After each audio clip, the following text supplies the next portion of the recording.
الحمد لله رب العالمين والصلاة والسلام على نبي الكريم. All praise is due to Allah, and we send salutations and salam upon the most generous messenger, sallallahu alaihi wasallam. The cosmological argument is one of the most profound and powerful arguments for the definitive and absolute proof of God's existence. And it's motivated and can be motivated by such a basic question that probably everybody asks themselves, which is, why am I here? Why do I exist? From here, we can go about deriving one of the most important fundamental truths in our lives about God's existence. And the cosmological argument is something that was talked about as early on as the ancient Greek philosophers such as Plato and Aristotle. And it was then later developed by Islamic and Muslim philosophers and scholars such as Ibn Sina and Imam al-Ghazali. And it was then used, that particular version was used or something similar to it by Aquinas. And then it was later variations came out as well, centuries after, by the likes of Gottfried Leibniz and Samuel Clarke. Leibniz being one of the great polymaths of the last few hundred years, someone who made great contributions to mathematics, philosophy, and other academic disciplines. So, is there a motivation in it, even within Islamic scripture and text in our sources, the Qur'an and the Sunnah? Well, very amazingly, the Qur'an mentions in one of its ayahs, أَمْ خُلِقُوا مِنْ خَيْرِ شَيْءٍ أَمْ هُمُ الْخَالِقُونَ? Or were they created from nothing, or did they create themselves? Allah subhanahu wa ta'ala is making us entertain the possibilities of how we came into existence. What ultimately caused us? Now, obviously, yes, our parents, their genetic material played a part in our existence, but if we go all the way back to before that and before the universe existed, what set everything off such that we came into existence eventually? And there's only really three possibilities that we can entertain.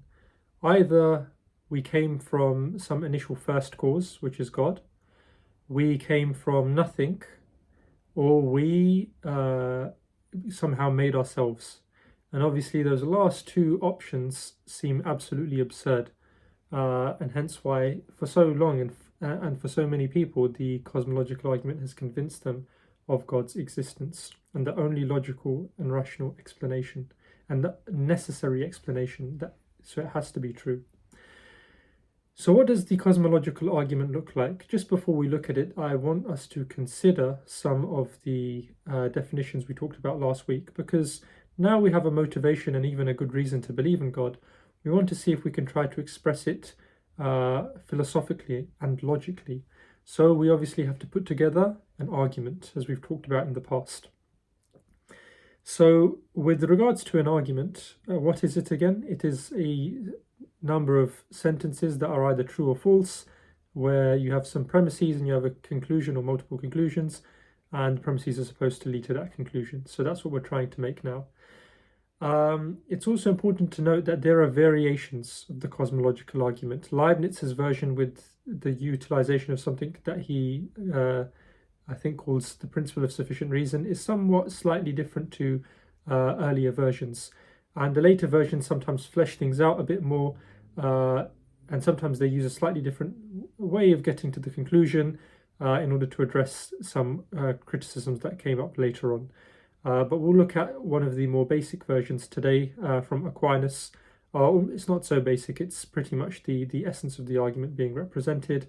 And we'll go into a deep dive into it and any potential criticisms later on. But we will also address the main criticisms in this video so that we can leave with certainty in the argument. We need the argument to be both valid and sound, where validity means that the conclusion has to be true if the premises are true, and soundness means that validity is fulfilled and also the premises are true and the conclusion is true. So what we want is a sound argument. And there's deductive and inductive versions of the argument, but we're going to focus on a deductive version. So one of the more general versions goes like this. Everything that began to exist has a cause. The universe, premise 1. Premise 2. The universe began to exist. Conclusion. The universe has a cause. Now that, if you think about it, and you look at it and it's definitely valid. But the question is it sound? Are the premises true and the conclusion true? Well, again, most people would agree, yes. But then we need to flesh it out a bit more because we haven't said anything about God yet, and we want to further explain some of the mechanics and the underlying things going on in this argument, so that if anyone tries to criticize it, we are ready for modern day criticisms. And so we go on to this, which is a paraphrasing of Aquinas's attempt to represent the argument. So we start with the first premise. Everything that began has a cause. Then we go to the second premise. Nothing that began can be the cause of itself. Then we go to the third premise, which is also a conclusion. There is a causal chain of things that is not circular. Now let's just be clear, what is a causal chain? It means that something was caused by something else. Something caused something else to exist. So for example, in a causal chain, we could think about ourselves and our parents being involved in the causal chain by providing genetic material. And then our grandparents also being part of the causal chain, because whilst they may not be directly responsible for having made us, they're what we would call causally efficacious. They were responsible, they had some part to play, because they provided the genetic material that helped create our parents. And so because our parents existed, we could then go on to exist. And so they did play a part in us existing. Obviously, Allah subhanahu wa ta'ala could have made us independently, but this is how things are. So this is what a causal chain would look like. And if we go all the way right to the back, obviously we would find Allah, we would find God, who created everything and caused everything to happen. So then we go to premise 4. This causal chain of things is either finite or infinite. Again, that seems obvious because things can only be finite or infinite. Or whether things can even be infinite, well, that's something that we're going to explore in a moment. Premise 5. If the causal chain of things is finite, we have a first member. Obviously, if there is a causal chain, as we just described, then something has to start it off. It has to begin with something in order for everything else to exist. Premise 6. The causal chain of things cannot be infinite. Now that might seem obvious to many of us, and people can just accept this and the job is done. And then we can reach the final conclusion and the main conclusion, which is something exists, which is the first cause of all things. And obviously that thing we call God, and that is God. And that is our proof in that conclusion. Now the question is, of course, is the argument valid? Well, if you follow it along, it's certainly valid. But then the question remains, is it sound? Now, that would mean all of the premises have to be true, which means the conclusion would then be true as a result. And again, for most of history, for most of the people who contemplated this argument, they probably did find it sound, and it was a definitive proof. And you may have already found it sound, and so would I. But the main issue and criticism that people attempt to give nowadays is on premise 6, which is the causal chain of things cannot be infinite. Because if they manage to criticize this, then they can go on to say that there doesn't have to be a first cause, and that first cause being God does not have to exist. Let's consider that. Let's consider their assertion against our assertion. We're saying that the causal chain of things cannot be infinite, and they're claiming that it could potentially be infinite. Well, imagine the chain itself. We have a bunch of different humans who exist, and it can be beyond just humans. It could be a computer, it could be the building we're in, it could be the phone or the device or whatever it is you're watching this video through. All of these things we know came into existence, and they were caused by something else, by the ideas that generated them, the blueprints that planned them out, and finally the hardware design that put everything together in order for it to exist. Now, if we go back, we should find a first cause being God. But they're suggesting that this causal chain is infinite. And so we keep on going back beyond something to the extent where, as we try to go back, we can never truly find the first cause, because there is no first cause. It goes back infinite. It's an infinite regression. Now, this idea is actually quite absurd, Because if there is no initial first cause, and if the causal chain is not finite, then that means that nothing began it, nothing started it. When we consider the concept of infinity, we realize it doesn't work realistically or even theoretically. Let's consider two examples. Firstly, we've never experienced anything that's infinite. We've never seen anything infinite in size. We've never, whether it be the biggest of things, whether it be the smallest of things. Let's take, for example, space. One thing that maybe a few physicists, although not the majority, may argue is infinite. At this time currently, space is finite. It's approximately, one estimate is that it's 92 billion light years in diameter. So that means from one end to another end, it's finite. 92 billion years, according to one estimation a few years ago. Probably it may have grown since then, according to current theories. But again, that's finite. Now, some say, well, it's expanding. So doesn't that mean infinity exists? Well, even if it's expanding, at every point, it's still a finite number. If it expands from 92 billion today to 93 billion light years in diameter tomorrow, it's still finite. It's still 92 billion light years today and 92 billion light years tomorrow. Regardless of whether our estimates are correct or incorrect, it's still some value x and x plus y tomorrow or next year or the year after that, which is still a definitive value. When we go to the smallest of things, current physics theories and other theories suggest that the smallest thing that exists is a quark.